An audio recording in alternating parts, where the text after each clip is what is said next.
Mulheres prendadas nascem para pintar, bordar. As mais levadas apenas pintam e bordam. Cada uma, a seu modo, alinhava sua vida. Cada uma, a seu modo, há de cicatrizar seus pontos. Pintar e bordar faz parte da vida de toda mulher. A palavra feminismo ainda sofre um estigma de muitas pré-definições que não cabem no sentido da palavra. Mas é mais interessante que a gente tenha essa ideia de rede de mulheres, porque eu acho que agrega mais e a gente, a partir disso, consegue desenvolver um novo imaginário sobre o que é ser feminista, né? Que saindo desse estigma que é pré-estabelecido, que é um estigma também desse lugar patriarcal que quer minar essa ideia. Então, eu acho que é interessante para a gente se colocar dessa maneira. Até porque, como eu disse anteriormente, é a maneira que vem funcionando melhor para o nosso trabalho, né? Leio Clarice Lispector desde nova, não entendia, aí fui relendo e fui entendendo. A Ana Cristina César eu conheci também nesse lugar da poesia, que é o lugar que me aquece muito, assim. Eu leio poesia basicamente todo dia e isso para mim é fundamental mesmo, né? Como é para tomar água, para você seguir os dias, sobretudo nesses tempos que a gente vive. Então acho que a poesia pode ajudar muita gente, assim. Cora Coralina, mais trazendo para esse lugar afetivo da infância, da adolescência, né, de leitura adolescente. Tem a Jane Austen, que eu li tudo e ficava ali fantasiando. Eu gosto até hoje, né, mas é uma coisa que eu lia mais na infância. E a Conceição Evaristo, que é uma grande inspiração, que eu tive o prazer de conhecer essa mulher pessoalmente e foi incrível. A importância do pertencimento, né? Imprimir sua marca nessa história e construir junto aos homens, né? Que geralmente a história é contada pelos homens. Então, unir essas falas, essas forças, né? E imprimir sua marca, seu lugar. Como o sarau é visto como um movimento literário também, foi muito difícil. Foi muito difícil. Eu comentei disso, assim, tem uma amiga nossa que fez parte do Sarau V, ela fez uma dissertação sobre o feminino, né, nas manifestações aqui, a Carol. E eu comento sobre isso, assim, a gente passa por muitas situações de machismo real. Não é pouca coisa. De indiretas, enfim, as pessoas postavam indiretas no Facebook, de quem é essa fedelha?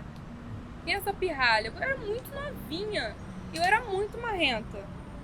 Porque assim, eu acho que a marra, falando um pouco até do feminismo, eu não tô justificando, porque eu acho que a gente tá em constante crescimento e expansão de consciência, mas a princípio é super legítimo essa marra e essa arrogância, porque são espaços, né? O espaço cultural, o espaço artístico, qualquer espaço, mas é muito machista.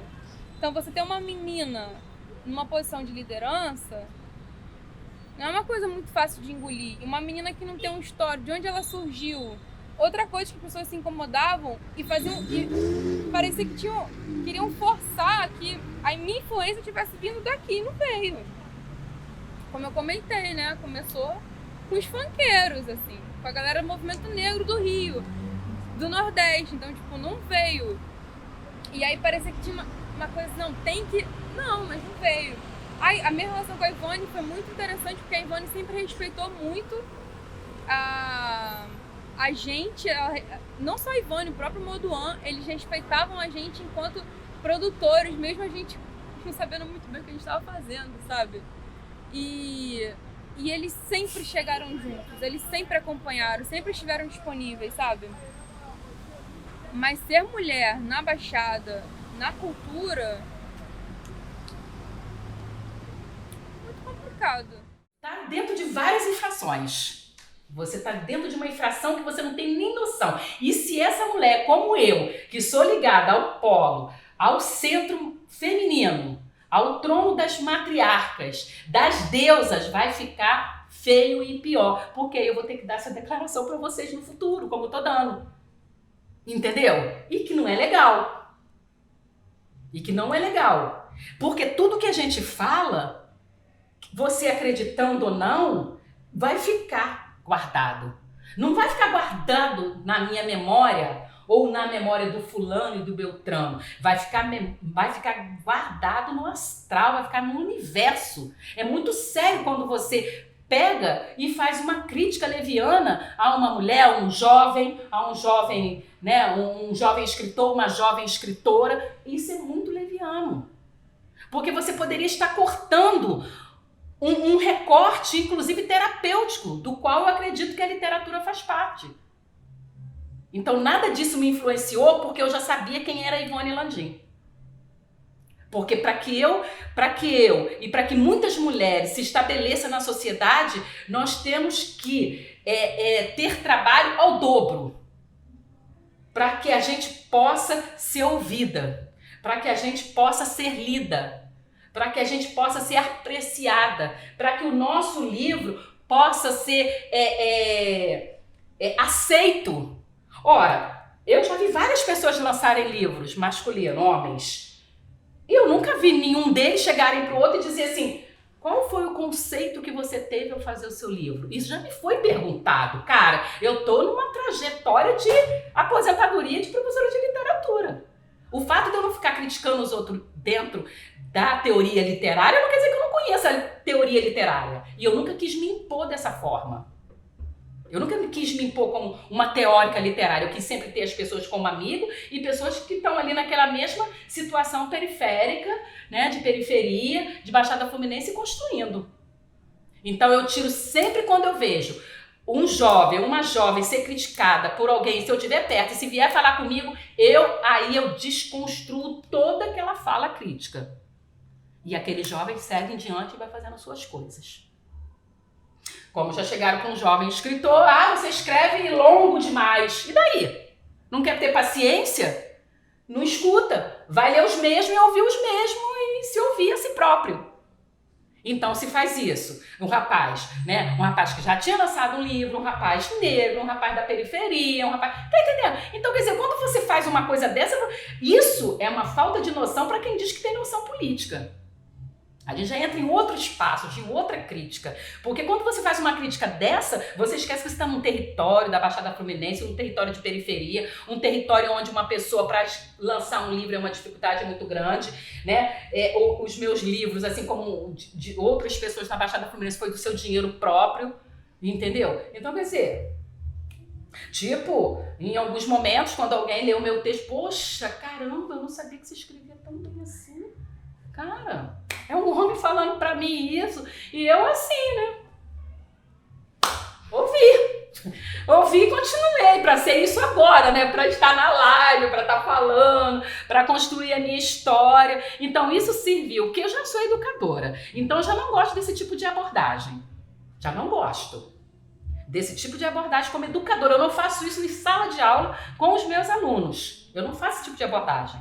Eu levo eles a refletirem junto comigo o que poderia ser melhor ou não. Por isso a gente faz até muito textos coletivos juntos que depois eu fui editar no Entre Linhas.